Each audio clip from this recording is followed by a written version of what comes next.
On a l'impression que les temps changent du côté de Paris, mais on va rester prudent parce que le Paris Saint-Germain a l'habitude de réaliser un excellent premier match en Ligue des Champions. Rappelez-vous, PSG Bayern Munich 3 buts à 0, PSG Manchester City 2 buts à 0. Là, le Paris Saint-Germain va battre une vieille dame hier soir 2 buts à 1. Une vieille dame qui portait quand même bien son nom, surtout en première mi-temps.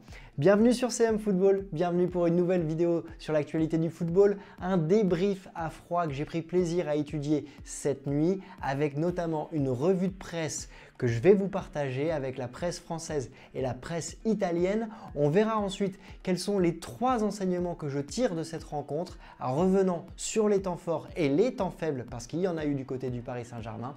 Et puis ensuite les top flops en faisant une comparaison avec les notes du journal L'Équipe et on parlera de la suite et de ce qui attend le Paris Saint-Germain d'ici le 18 septembre et la trêve internationale. Alors, on va commencer par la revue de presse et chose amusante, bien évidemment, je préfère le prendre dans ce sens-là. Eh bien, il y a un champ lexical du côté du journal L'Équipe qui est très lié à ce qu'a déclaré Christophe Galtier, notamment sur l'écologie. Et on va partir déjà en fusée parce que la fusée du Paris Saint-Germain décolle avec l'équipe. C'est le titre du journal L'Équipe qui part sur de bons rails dans les premières pages. Vous voyez le jeu de mots qui est aussi très amusant. On a Mbappé qui soigne sa rentrée européenne et puis ensuite on a un focus sur le milieu de terrain parisien Verratti et Vitinha qui ont passé un examen réussi. Et la Juve s'en tire bien selon le journal L'Équipe. Alors avant de passer à la presse italienne, je voudrais quand même pointer du doigt ici qu'on a l'habitude de dire que la presse française est très dure avec le Paris Saint-Germain, notamment L'Équipe. Ici, à travers les titres et les articles, on a le sentiment, si on n'a pas vu le match, que le Paris Saint-Germain a ultra dominé cette Juve. Mais on va le voir, si vous n'avez pas vu le match, il y a quand même eu des temps faibles qu'on va analyser. Alors, on va partir en Italie. Et en Italie, la presse, elle est quand même assez dure avec la vieille dame, avec notamment la Gazzetta dello Sport qui titre Pauvre dame, c'est un titre assez dur, même si sur le côté, on voit que Mbappé a été magique, mais la Juve aurait pu espérer le match nul. Du côté du Corriere dello Sport, on part en musique avec Macumba, Macumba, Macumba Mbappé. Et je suis désolé si vous avez la musique toute la journée. Et on va passer à Tuttosport qui, elle, souhaite bon courage à la Juve. On le voit, la presse italienne, elle est dure avec cette Juve, mais en même temps, c'est normal, tant Massimiliano Allegri a complètement manqué son rendez-vous en première mi-temps. Certes, il a fait un changement avec McKennie, mais comment on peut louper un premier match de Ligue des Champions comme ça? Ça va être dur et je pense que ça risque d'être compliqué pour lui dans les prochains jours. Alors, on va passer aux 3 enseignements de cette rencontre. Le premier enseignement, il est très important, c'est l'efficacité et l'intensité de ce Paris Saint-Germain. Efficacité grâce aux 2 buts marqués sur 2 tirs cadrés, les 2 premiers de la rencontre par Kylian Mbappé. Les buts sont magnifiques, ils sont somptueux. D'abord, une louche exceptionnelle de Neymar qui a été excellent encore hier soir pour Mbappé qui reprend directement en reprise de volée pour loger le ballon dans le petit filet de la défense italienne. On a une défense italienne qui a été très lente quand même et je trouve que quand Kylian Mbappé a fait son geste pour fêter son but avec l'appareil photo, on avait l'impression que Bremer l'avait. Quand on regarde le ralenti, il est complètement à la ramasse. Le deuxième but, c'est l'intelligence de jeu et l'intelligence tactique de Marco Verratti qui a attendu avant de passer le ballon à Kylian Mbappé. Il avait le choix de pouvoir passer à Hakimi et il a choisi Mbappé qui lui a joué à une touche de balle avec Hakimi. Le 1-2 est parfait, même si techniquement Hakimi remet le ballon un peu au-dessus du genou d'Mbappé. On a Mbappé qui reprend de volée, reprise de volée fulgurante qui va se loger dans le petit filet. Hakimi, passeur décisif et surtout on voit que Hakimi et Nuno Mendes ont joué très haut pour gêner Cuadrado et Danilo et ça a bien évidemment beaucoup gêné cette Juve en première mi-temps. On a un Paris Saint-Germain qui a maîtrisé cette première mi-temps, même si il y a eu un moment où Cuadrado a eu l'opportunité de centrer. On ne sait pas si Milik était hors jeu. Pour moi, j'avais l'impression que Milik était hors jeu. La tête de Milik a été bien captée et bien sortie par Donnarumma. En tout cas, c'est la seule situation que la Juve a eue en première mi-temps. Et ça, c'est un point important sur lequel le Paris Saint-Germain doit capitaliser, surtout sur son intensité. Mais il y a un point qui vient nuancer justement cette première période. La gestion du 3-0.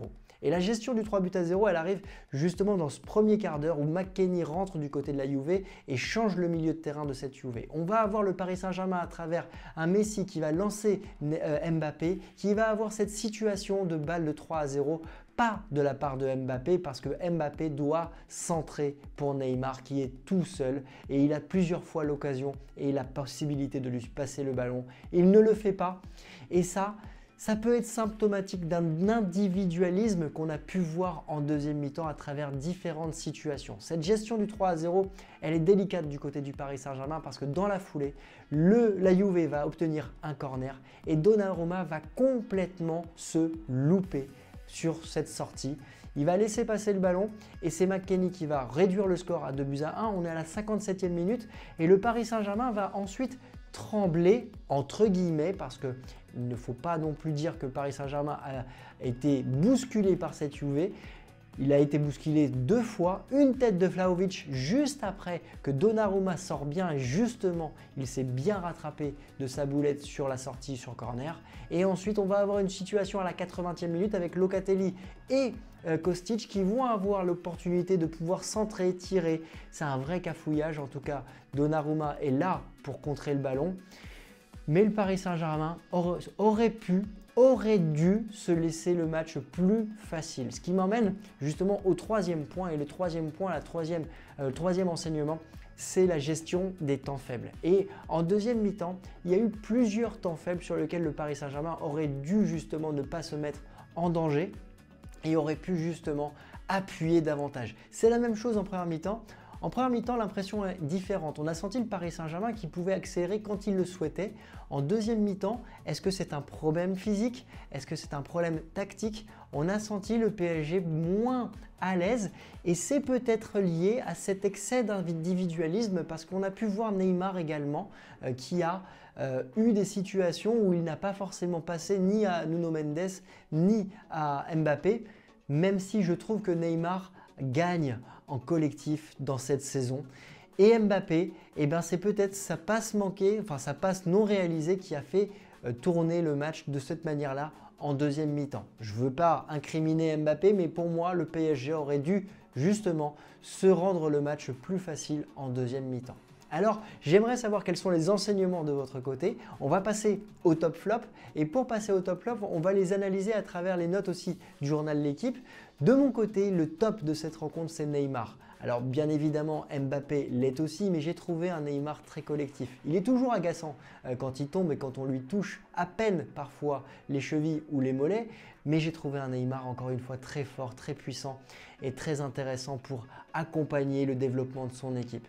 J'ai beaucoup aimé aussi Marco Verratti, un Marco Verratti qui a joué juste, qui a joué très haut, qui a touché encore un nombre incalculable de ballons avec Vitinha. On sent que le duo qu'il est en train de former est en train de se développer et puis il a été encore excellent pour ratisser des ballons. Techniquement, il est un cran au-dessus. À voir comment il va continuer sa saison et s'il va être performant dans le dernier tiers des matchs, dans la dernière demi-heure. Mbappé, bien évidemment, est un des hommes de cette rencontre avec son doublé. C'est le plus jeune joueur à 23 ans à passer la barre, à franchir le cap des 35 buts en Ligue des Champions. C'est exceptionnel. Du côté de la Juve, j'ai envie de mettre en avant McKennie que j'ai trouvé très intéressant. Un McKennie qui a apporté à ce milieu de terrain et qui a perturbé le Paris Saint-Germain.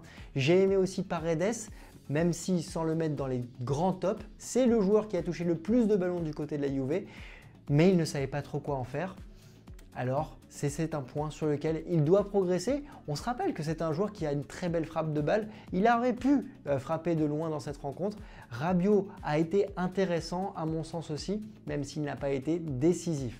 Alors, du côté des flops, difficile de mettre Donnarumma dans les flops quand même, mais il a cette boulette qui peut remettre en jeu Keylor Navas qui était sur le banc. Dites-moi d'ailleurs si vous pensez qu'il doit y avoir une rotation entre les deux gardiens, ce que ne semble pas vouloir réaliser Christophe Galtier. Et puis du côté de la Juve, j'ai trouvé que Milik avait été plutôt emprunté. On l'avait vu du côté de l'Olympique de Marseille dans le jeu avec le ballon, il est en difficulté. Là, il a été en difficulté également dans cette rencontre, même s'il aurait pu marquer un but en première mi-temps, il aurait peut-être été signalé hors jeu.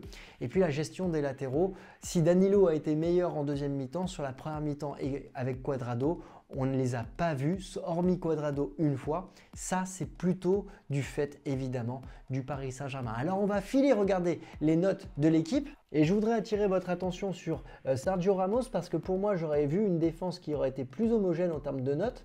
Pour Donnarumma, même s'il fait un bel arrêt, j'aurais mis un 5. Et concernant Messi, pour moi, c'est une note qui se justifie. À noter aussi que Messi est sorti avant la fin de la rencontre. C'est la deuxième ou troisième fois consécutivement que Christophe Galtier le sort. À voir dans la gestion des égos comment ça va être perçu par l'international argentin. On va re-regarder les notes avec les notes de la Juve, avec Kostic qui a une note de 5. Pour moi, il méritait une note moindre, notamment par rapport à sa première mi-temps où il a touché qu'une dizaine de ballons. Miretti a été sorti à la fin de première mi-temps avec sa note de 3, ce qui est plutôt logique. Et la défense est homogène avec une note de 4, ce qui ne me chagrine pas et ce qui ne me surprend pas. Alors, on va passer à la suite. Et la suite du côté du Paris Saint-Germain, c'est un match face à Brest samedi à 17 h. Une équipe de Brest qui en a pris 7 face à Montpellier, un Paris Saint-Germain qui en a mis 7 face à Lille. Est-ce qu'il y aura un rapport de cause à effet? On va le savoir très rapidement, mais je pense qu'on va avoir un Christophe Galtier qui risque de faire tourner son effectif, mais le Paris Saint-Germain est bien supérieur. Un Paris Saint-Germain qui va se déplacer au Maccabi Haïfa mercredi prochain. Et ensuite, il y aura le deuxième grand test de la saison en Ligue 1 après le match face à Monaco. Un déplacement face à Lyon, une équipe de Lyon qui ne réussit pas toujours au Paris Saint-Germain, notamment au Groupama Stadium. On va voir comment justement Christophe Galtier va aborder cette rencontre, mais ce sera probablement le match déterminant de la semaine suivante avant une trêve internationale bien méritée pour de nombreux joueurs. Sauf qu'au Paris Saint-Germain, il y a beaucoup d'internationaux et ils vont répéter les efforts. Voilà, j'aimerais savoir quels sont vos tops de cette rencontre, quels sont vos flops. Est-ce que vous êtes satisfait de la prestation du Paris Saint-Germain? De mon côté, j'ai trouvé un Paris Saint-Germain très bon en première mi-temps. Il va falloir améliorer la gestion des temps faibles en deuxième et surtout faire attention à l'individualisme de certains qui pourraient peser dans la suite de la saison. Dites-moi tout ça en commentaire. Je vous souhaite à tous une excellente journée et je vous dis à très vite. Ciao!